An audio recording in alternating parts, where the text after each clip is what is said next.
Haggai 2:22కి వెళ్దాం. రాజ్యముల సింహాసనములను నేను కింద పడవేతును, అన్యజనుల రాజ్యములకు కలిగిన బలమును నాశనము చేతును, రథములను వాటిని ఎక్కిన వారిని కింద పడవేతును, గుర్రములను రౌతులను ఒకరి ఖడ్గము చేత ఒకరు కూలుదురు. అంటే చాలా ఘోరమైన జరుగుతున్న యుద్ధాలు, మహాఘోరం. మరి ఇలాంటి సమయంలో మరి నేను కూడా అయిపోతానేమో అని అనుకున్నట్టున్నాడు యెరుబ్బయలు. మరి అతనికి ఒక వాగ్దానం వస్తుంది హగ్గై ద్వారా. ఏం చెప్తున్నాడు దేవుడు అక్కడ?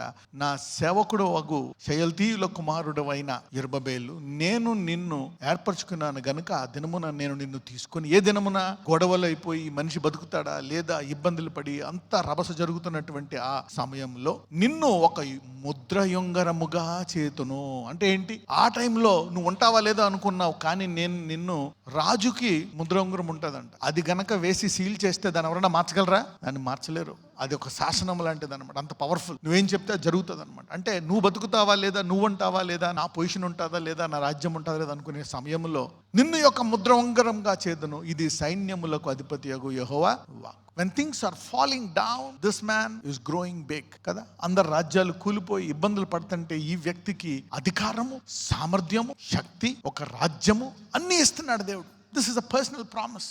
When man says there is falling down, then faith says there is building up.